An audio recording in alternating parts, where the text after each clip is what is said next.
High all government job aspirants, welcome to my YouTube channel Zen Studies for government jobs. তো আজকে আমরা discuss করছি West Bengal police excise constable mains এক্সামের practice set number 15। এর আগে total আমরা 14 প্র্যাকটিস সেট ডিসকাস করে নিয়েছি। যারা আগের পার্টগুলো দেখোনি অবশ্যই দেখে নেবে, ভিডিও ডেসক্রিপশনে আমি প্লেলিস্ট দিয়ে রাখবো। তো আজকেও টোটাল 25 কোশ্চেন আছে। টার্গেট রাখবে মিনিমাম 16+ স্কোর করার। আউট অফ 25 ঠিক করলে 1 এবং ভুল করলে 0.33 নেগেটিভ করবে। ওকে, এবং ভিডিও লাস্টে কমেন্ট করে দেবে কত স্কোর হচ্ছে। প্রথম প্রশ্ন দেখো, 1896 সালে প্রথম মডার্ন গ্রীষ্মকালীন অলিম্পিক গেমস কোন শহরে অনুষ্ঠিত হয়েছিল? এটাও তোমাদের পরীক্ষায় এসেছে রিসেন্টলি, অনেকগুলো পরীক্ষাতে এই প্রশ্নটি এসেছে। তো মনে রাখবে 1896 সালে প্রথম মডার্ন অলিম্পিক গ্রীষ্মকালীন অলিম্পিক, সামার অলিম্পিক যেটাকে বলা হয়, সেটা কোন শহরে অনুষ্ঠিত হয়েছিল? সেটা হয়েছিল গ্রিসের এথেন্স শহরে। অপশন এ হচ্ছে এটার অ্যান্সার। 2 নম্বর দেখো, রিভার অ্যান্ড ড্যাম, এখান থেকে একটা প্রশ্ন আসবে, মিশন স্ট্র্যাটেজিকের প্লেলিস্টে পেয়ে যাবে ভিডিও। তো দেখো, হীরাকুদ বাঁধ কোন নদীর ওপর গড়ে উঠেছে? তো মনে রাখবে হীরাকুদ বাঁধ এটি গড়ে উঠেছে মহানদীর ওপর। অপশন সি হয়ে যাচ্ছে এখানে এটার অ্যান্সার। এরপর দেখো, ইম্পর্টেন্ট ডেটস থেকে একটা প্রশ্ন। ইম্পর্টেন্ট ডেটসের মধ্যে কি কি রয়েছে? ইম্পর্টেন্ট ডেটসের মধ্যে রয়েছে যে বিশ্ব পরিবেশ দিবস কবে পালন করা হয়, কোন তারিখে বিশ্ব পরিবেশ দিবস পালন করা হয়ে থাকে। খুব ইম্পর্টেন্ট প্রশ্ন তোমাদের পরীক্ষার জন্য। তো এখানে এটা মনে রাখবে, বিশ্ব পরিবেশ দিবস এটি পালন করা হয় প্রত্যেক বছর 5 জুন। অপশন সি হচ্ছে এটার অ্যান্সার। ভারতের সাথে দীর্ঘতম সীমানা কোন দেশের সাথে আছে? তো ভারতের সাথে সবথেকে বেশি লম্বা বাউন্ডারি শেয়ার করছে কে? বাংলাদেশ। অপশন এ হচ্ছে, সরি, অপশন বি হচ্ছে এটার অ্যান্সার। এবং তার সাথে 5টা স্টেটের সাথে সে সীমানা শেয়ার করছে। ওয়ার্ল্ড নো টোবাকো ডে কোন দিন পালন করা হয়? ওয়ার্ল্ড নো টোবাকো ডে কোন দিন পালন করা হয়? তো এটি মনে রাখবে, ওয়ার্ল্ড নো টোবাকো ডে এটি পালন করা হয় প্রত্যেক বছর 31শে মে। অপশন বি হচ্ছে এটার অ্যান্সার। জেনারেল সায়েন্স থেকে একটা প্রশ্ন, কোন সমস্থানিকটি থাইরয়েড রোগের চিকিৎসায় ব্যবহৃত হয়? থাইরয়েড রোগের চিকিৎসায় ব্যবহৃত হয় কোন সমস্থানিক? তো এটা মনে রাখবে I131। অপশন বি হচ্ছে এটার অ্যান্সার, মানে আয়োডিন 131। নিচের কোন ধাতু উভয়ধর্মী অক্সাইড গঠন করে না? এগুলোর মধ্যে কোন ধাতুটি উভয়ধর্মী অক্সাইড গঠন করে না? তো এখানে কি অ্যান্সার হবে? এসএন। অপশন সি হচ্ছে এটার অ্যান্সার। বঙ্গভঙ্গ কোন বছর হয়েছিল? তো বঙ্গভঙ্গ হয়েছিল 1905 সালে। বঙ্গভঙ্গ রদ হয়েছিল 1911 সালে। বঙ্গভঙ্গ কার সময় হয়েছিল? Lord Curzon. তো এই ডিটেলসগুলো একটু মনে রাখবে।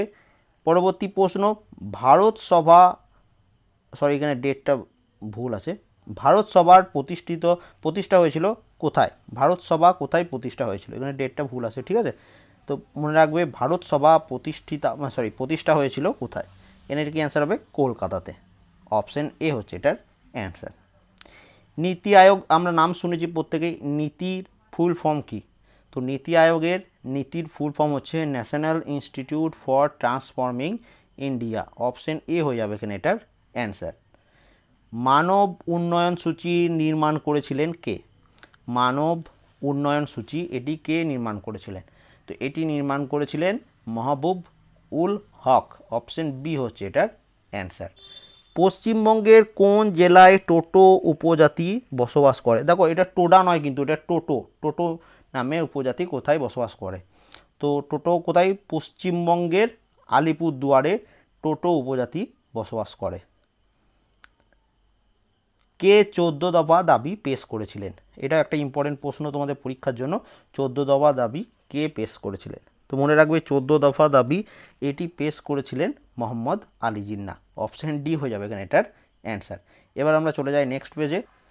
কম্পিউটারের আইসি চিপ কি দিয়ে তৈরি?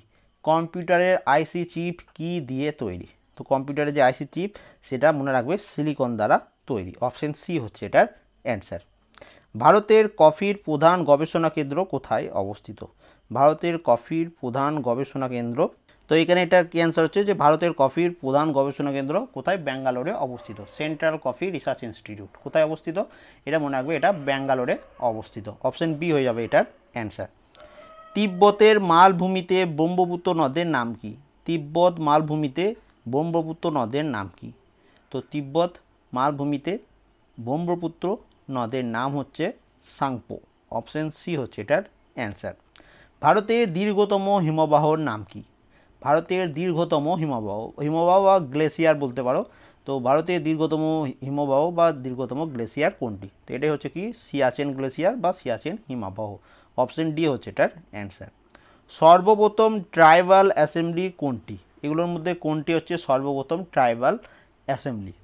তো এগুলোর মধ্যে মনে রাখবে বিধাতা, এটি হচ্ছে সর্বপ্রথম ট্রাইবাল অ্যাসেম্বলি। পরবর্তী প্রশ্ন, নিম্নলিখিতগুলির মধ্যে কোনটির সাথে এজি মার্ক সম্পর্কিত? এজি মার্ক এটি কোনটির সাথে সম্পর্কিত? তো এটি মনে রাখবে, এটা অনেকবার করিয়েছি তোমাদের, কৃষি দ্রব্য। অপশন এ হচ্ছে এটার অ্যান্সার। পরের প্রশ্নটা খুব ইম্পর্টেন্ট, তোমাদের এক্সাইজ কনস্টেবলের এসআইএফ এক্সামে এসেছিল, সরি এক্সাইজ সাব ইন্সপেক্টর এক্সামে এসেছিল। কোলার হ্রদ কোথায় অবস্থিত? কোলার হ্রদ কোথায় অবস্থিত? তো এটা কোথায় কোথায় হবে? গোদাবরী এবং কৃষ্ণা নদীর মধ্যে। অপশন এ হচ্ছে এটার অ্যান্সার। লাক্ষাদ্বীপের প্রধান ভাষা কি? লাক্ষাদ্বীপের প্রধান ভাষা, দেখো বিভিন্ন স্টেট তাদের অফিসিয়াল যে ল্যাঙ্গুয়েজ সেটা তোমাদের কিন্তু জেনে রাখতে হবে। তো লাক্ষাদ্বীপের প্রধান ভাষা হচ্ছে মালায়ালাম। অপশন বি হচ্ছে এটার অ্যান্সার। তিলপাড়া ব্যারেজ কোন নদীর ওপর তৈরি হয়েছে? তিলপাড়া ব্যারেজ এটি কোন নদীর ওপর গড়ে উঠেছে? তো এটা মনে রাখবে, এটা ময়ূরাক্ষী নদীর ওপর গড়ে উঠেছে। অপশন বি হচ্ছে এটার অ্যান্সার। উজ্জয়িনী কোন নদীর তীরে অবস্থিত? দেখো সিটি বিসাইড রিভার একটা প্রশ্ন পাবে। তো উজ্জয়িনী এটা মনে রাখবে, এটা হচ্ছে শিপ্রা নদীর তীরে অবস্থিত। গম্ভীরা কোন রাজ্যের নৃত্য? তো এই ড্যান্স ফর্ম থেকে একটা প্রশ্ন পাচ্ছ তোমরা পরীক্ষায়। গম্ভীরা এটি হচ্ছে আমাদের পশ্চিমবঙ্গের ড্যান্স ফর্ম। অপশন ডি হচ্ছে এটার অ্যান্সার। এবং লাস্ট প্রশ্ন, মেগাস্তিনিস কার দূত ছিলেন? তো মেগাস্তিনিস তিনি সেলুকাসের দূত ছিলেন। তিনি কার সময় ভারতে এসেছিলেন? তিনি এসেছিলেন চন্দ্রগুপ্ত মৌর্যের সময়, এবং তার লেখা ইন্ডিকা গ্রন্থ থেকে সেই সময়কার তথ্য জানা যায়। তো এই ছিল টোটাল 25 কোশ্চেন। আউট অফ 25 কার কত স্কোর হচ্ছে কমেন্ট করবে, এবং এটার পিডিএফ আমি টেলিগ্রাম চ্যানেলে আপলোড করে দেবো। আর আগের কোশ্চেনগুলো আপডেট বাকি আছে, তো সেগুলো আজকে রাতের মধ্যে আমি আপডেট করে দেওয়ার চেষ্টা করব। ভালো লাগলে অবশ্যই ভিডিওটা একটা লাইক করে দেবে, যারা চ্যানেলে নতুন আছে চ্যানেলটা সাবস্ক্রাইব করে নেবে। And thank you for watching.